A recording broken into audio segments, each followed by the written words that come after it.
굿모닝 365 통바이블 시간입니다.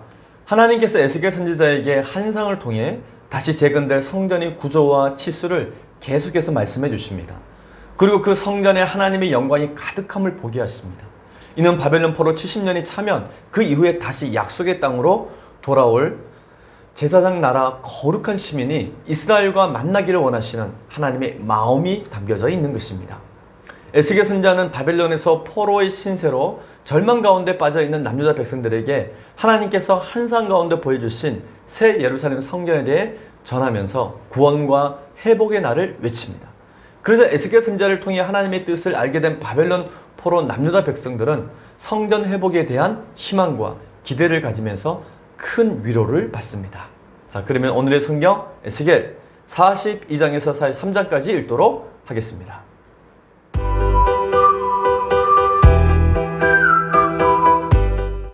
제257일 에스겔 42장.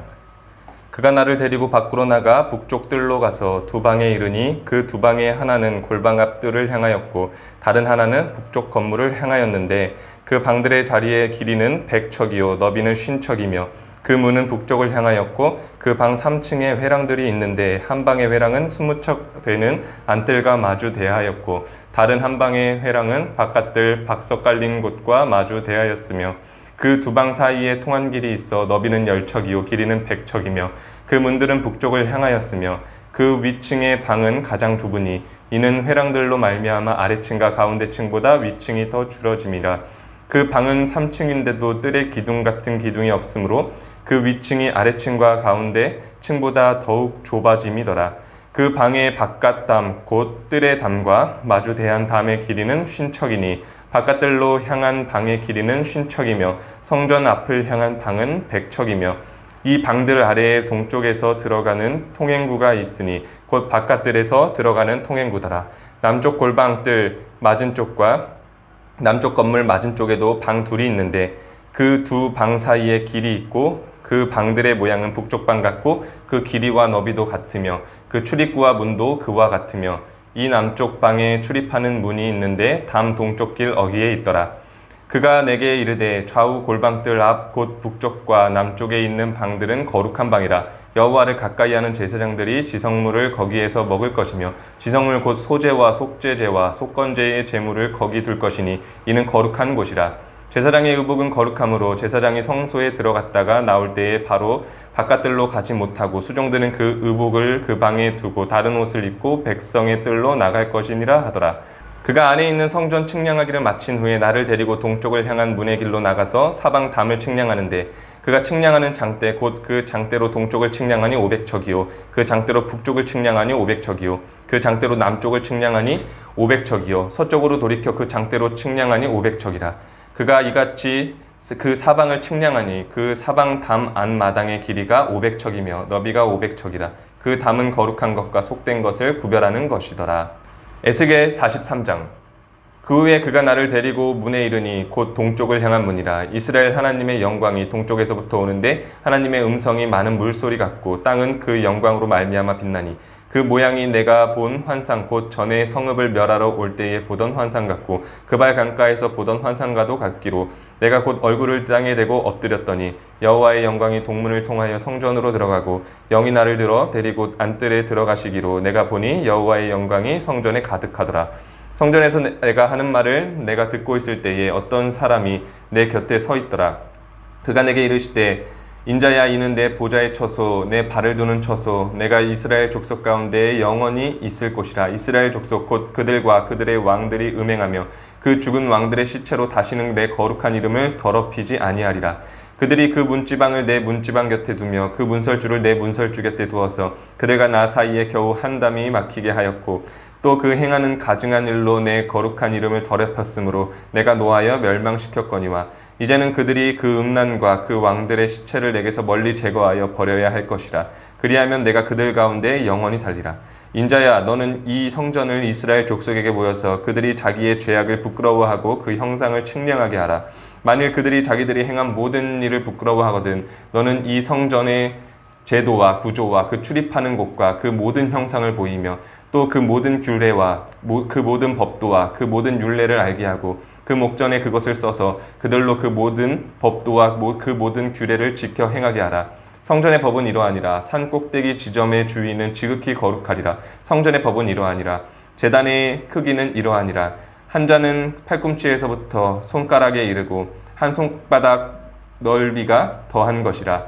제단 밑받침의 높이는 한 척이요 그 사방 가장자리의 너비는 한 척이며 그 가로 돌린 턱의 너비는 한 뼘이니 이는 제단 밑 받침이요 이 땅에 닿은 밑받침 면에서 아래층의 높이는 두 척이요 그 가장자리의 너비는 한 척이며 이 아래층 면에서 2층의 높이는 4척이요 그 가장자리의 너비는 한 척이며 그 번제단 위층의 높이는 4척이며 그 번제하는 바닥에서 쏟은 뿔이 4이며 그 번제하는 바닥의 길이는 12척이요 너비도 12척이니 네모 반듯하고 그 아래층의 길이는 14척이요 너비는 14척이니 네모 반듯하고 그 밑받침에 둘린 턱의 너비는 반척이며 그 가장자리의 너비는 한 척이니라. 그 층계는 동쪽을 향하게 할지니라. 그가 내게 이르시되 인자야 주 여호와께서 이같이 말씀하셨느니라. 이 제단을 만드는 날에 그 위에 번제를 드리며 피를 뿌리는 규례는 이러하니라. 주 여호와의 말씀이니라. 나를 가까이 하여 내게 수종드는 사독의 자손 레위 사람 제사장에게 너는 어린 수송아지 한 마리를 주어 속죄 제물로 삼되 내가 그 피를 가져다가 제단의 네 뿔과 아래층 네 모퉁이와 사방 가장자리에 발라 속죄하여 제단을 정결하게 하고 그 속죄 제물의 수송아지를 가져다가 성전에 정한 처소 곧 성소 밖에서 불사를 지며 다음 날에는 흠없는 수염소 한 마리를 속죄제물로 삼아 드려서 그 제단을 정결하게 하기를 수송아지로 정결하게 함과 같이 하고 정결하게 하기를 마친 후에는 흠없는 수송아지 한 마리와 때 가운데에서 흠없는 수양 한 마리를 드리되 나 여호와 앞에 받아들여다가 제사장은 그 위에 소금을 쳐서 나 여호와께 번제로 드릴 것이며 7일 동안은 매일 염소 한 마리를 갖추어 속죄제물로 삼고 또 어린 수송아지 한 마리와 때 가운데에 수양 한 마리를 흠없는 것으로 갖출 것이며 이같이 7일 동안 제단을 위하여 속죄제를 드려 정결하게 하며 드릴 것이요 이 모든 날이 찬 후 제8일과 그 다음에는 제사장이 제단 위에서 너희 번제와 감사제를 드릴 것이라. 그리하면 내가 너희를 즐겁게 받으리라. 주 여호와의 말씀이니라. 아멘.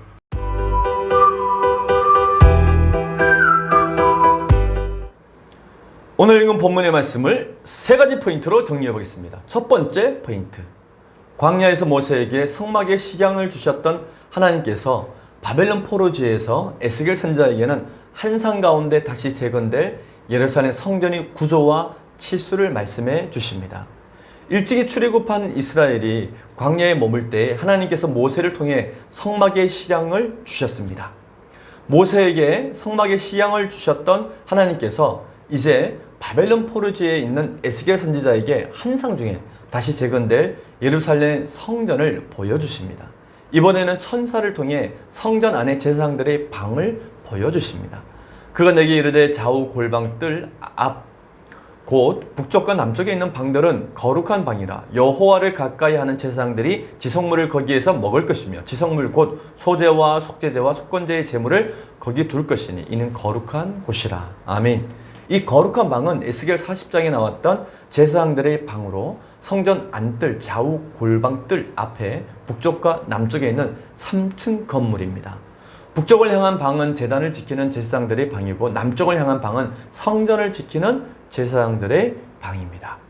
하나님께서는 에스겔 선지자에게 북쪽과 남쪽에 있는 제사장들의 방들 가운데 북쪽의 두 방을 먼저 보여주시고 이어서 남쪽의 두 방도 보여주십니다. 하나님께서 에스겔 선지자에게 보여주신 예루살렘 성전의 북쪽과 남쪽에 있는 제사장들의 방에서 제사장들은 다음과 같은 일을 할 것입니다. 그 방에서 제사장들이 지성물을 먹을 것이며 소제와 속죄제와 속건제에 쓰이는 제물을 그곳에 보관합니다. 제사장들의 의복도 거룩함으로 제사장이 성소에 들어갔다 나올 때 그 방에 그 옷을 두고 다른 옷을 입고 백성들이 뜰러 나가야만 합니다. 일찍이 모세 때에도 그 장소와 역할을 지정해 주셨습니다. 첫 번째는 제사장들의 방은 제사장들이 지성물을 먹는 곳으로 레위기 10장에 지정해 주셨습니다. 번제는 제물을 모두 태우기 때문에 제사장에게 분깃이었고 하목 제물은 제사장, 가족들 모두 함께 먹기 때문에 제사장들만 먹는 제물에는 언급되어 있지 않습니다. 때문에 소제, 속죄제, 속건제 제물을 말하는 것입니다. 이것은 제사장들이 먹습니다. 둘째, 제사장들의 방은 제사장의 분깃으로 구별된 지성물, 곧 소제, 속죄제, 속건제 제물을 보관하는 곳입니다. 세 번째는 제사장들의 방에 제사장의 의복을 보관한다고 출애굽기 28장에 기록되어져 있습니다. 제사장들은 이스라엘 12지파 백성들과는 구별된 사람들입니다. 성전의 모든 일들이 이렇게 구별된 제사장들에 의해 이루어졌습니다. 제사장들은 이처럼 구별된 사명과 특권을 받은 자들이었기 때문에 다른 백성들보다 하나님 앞에 더 헌신해야만 했습니다. 두 번째 포인트, 에스겔 선지자는 환상 중에 예루살렘 성전을 떠나셨던 하나님의 영광이 다시 성전 동문으로 들어오심을 보게 됩니다. 에스겔 선지자는 이전에 본 환상 중에 하나님의 영광이 죄로 가득한 예루살렘 성전에서 떠나는 것을 본 적이 있습니다. 성소는 광야 해막 시대와 예루살렘 성전 시대에 모두 하나님의 이름을 두려워 택하신 곳, 즉 하나님의 임재를 상징하는 곳이 바로 성막이고 성전이었습니다. 내 성소가 영원토록 그들 가운데 있으려니 내가 이스라엘을 거룩하게 하는 여호와인 줄을 열국이 알리라 하셨다 하라. 아멘. 하나님께서는 성소에서 백성들과 만나기를 원하신다고 말씀하셨습니다. 그런데 그동안 남유다 백성들의 죄로 인해서 바벨론 포로 70년 동안 예루살렘 성전 성소에서 하나님의 영광이 떠나가셨던 것입니다. 그러나 그때 하나님의 영광은 예루살렘 성전 건물 성소에서는 떠나셨지만 바벨론 포로가 된 남유다 백성들에게는 떠난 것이 아닙니다. 그들에게는 직접 하나님이 성소가 되어 주셨습니다. 그런즉 너는 말하기를 주 여호와의 말씀에 내가 비록 그들을 멀리 이방 가운데로 쫓아내어 여러 나라에 흩었으나 그들이 도달한 나라들에서 내가 잠깐 그들에게 성소가 되리라 하셨다 하고. 아멘. 내가 그들과 화평의 언약을 세워서 영원한 언약이 되게 하고 또 그들을 견고하고 번성하게 하며 내 성소를 그 가운데 세워서 영원히 이르게 하리니. 아멘. 근데 이제 하나님께서 에스겔 선지자에게 환상 중에 새 예루살렘 성전에 하나님의 영광이 다시 임재하는 것을 보여주신 것입니다. 영이 나를 들어 데리고 안뜰에 들어가시기로 내가 보니 여호와의 영광이 성전에 가득하더라. 아멘. 이는 과거 모세 때에 해막 봉헌식 때 여호와의 영광이 가득 임재했습니다. 그리고 그때로부터 500년 후 다윗과 솔로몬 시대 예루살렘 성전에 임재하셨던 그 하나님의 영광이 다시 재건되는 예루살렘 성전에 임재하시는 것을 미리 보여주신 것입니다. 하나님의 영광이 다시 성전에 임재하시는 그 모습은 다음과 같이 기록되어져 있습니다. 이스라엘 하나님의 영광이 동쪽에서부터 오는데 하나님의 음성이 많은 물소리 같고 땅은 그 영광으로 말미암아 빛나니. 아멘. 이는 이후에 사도 요한이 환상을 통해 보게 되는 예수님의 모습과 똑같습니다. 그의 발은 풀무불에 단련한 빛난 주석 같고 그 음성은 많은 물소리 같으며 그의 오른손에 7별이 있고 그의 입에서 좌우에 날선 검이 나오고 그 얼굴은 해가 힘있게 비치는 것 같더라. 아멘. 그래서 에스겔이 본 성전은 메시아 성전, 그렇게 부르는 이유가 여기에 있습니다. 마지막 세 번째 포인트, 하나님께서는 에스겔 선지자에게 재건될 성전의 조감들을 백성들에게 보여주어 자기들의 제약이 부끄럽다는 것을 깨달아 알게 하라고 말씀하십니다. 하나님께서 에스겔 선지자에게 재건될 성전의 조감들을 주시며 바벨론 포로 남유다 백성들에게 보이라고 말씀하신 이유는 두 가지입니다. 첫 번째는 남유다 백성들이 자신들을 돌아보면서 그들의 죄를 회개하게 위함이었습니다. 두 번째 목적은 남유다 백성들이 다시 제사장 나라의 법을 공부하고 제사장 나라 거룩한 시민으로 살게 하기 위함이었습니다. 하나님께서는 에스겔 선지자를 통해 남유다 백성들에게 새 성전의 법을 주십니다. 성전의 법은 이러하니라. 산꼭대기 지점의 주인은 지극히 거룩하리라. 성전의 법은 이러하니라. 아멘. 이는 예레미야에게 주신 새 언약 예고와 같은 말씀이었습니다. 에스겔 44장에서 46장까지는 새 성전에 드려질 제사에 대한 이야기가 기록되어져 있습니다. 먼저 제사를 드리는 제단에 대해 설명합니다. 제사장 나라 법대로 제사를 드릴 때에는 제사자와 제사장 그리고 제물이 있어야 합니다. 따라서 제물을 드리는 제단은 매우 중요합니다. 번제단은 사면 같은 크기의 밑받침과 3층 본체로 이루어져 있습니다. 번제단에서의 봉헌은 다음과 같습니다. 7일 동안은 매일 염소 한 마리를 갖추어 이 속죄 제물로 삼고 또 어린 숫송아지 한 마리와 떼 가운데에서 순양 한 마리를 흠없는 것으로 갖출 것이며 이같이 7일 동안 제단을 위하여 속죄제를 드려 정결하게 하며 드릴 것이요 이 모든 날이 찬 후 제8일과 그 다음에는 제사장이 제단 위에서 너희 번제와 감사제를 드릴 것이라. 그리하면 내가 너희를 즐겁게 받으리라. 주 여호와의 말씀이니라. 아멘. 그러나 놀라운 사실은 이후에 예수님께서 십자가 위에서 우리의 죄를 대속하심으로 우리가 제단에서의 제사를 통해 죄를 용서받는 것이 아니라 우리 주 예수 그리스도의 보혈로 죄사함을 받는 은혜를 누리게 된 것입니다. 히브리서 9장 말씀입니다. 대제사장이 해마다 다른 것의 피로서 성소에 들어가는 것 같이 자주 자기를 드리려고 아니할지니 그리하면 그가 세상을 창조할 때부터 자주 고난을 받았어야 할 것이로되 이제 자기를 단번에 제물로 드려 죄 없이 하시려고 세상 끝에 나타나셨느니라. 이와 같이 그리스도도 많은 사람의 죄를 담당하시려고 단번에 들이신 바 되셨고 구원에 이르게 하기 위하여 죄와 상관없이 자기를 바라는 자들에게 두 번째 나타나시리라. 아멘. 오늘 우리는 에스겔 42장에서 43장까지 읽었습니다. 세상의 많은 사람들은 자신들의 잘못에 대해서 어떻게든 감추려고 합니다.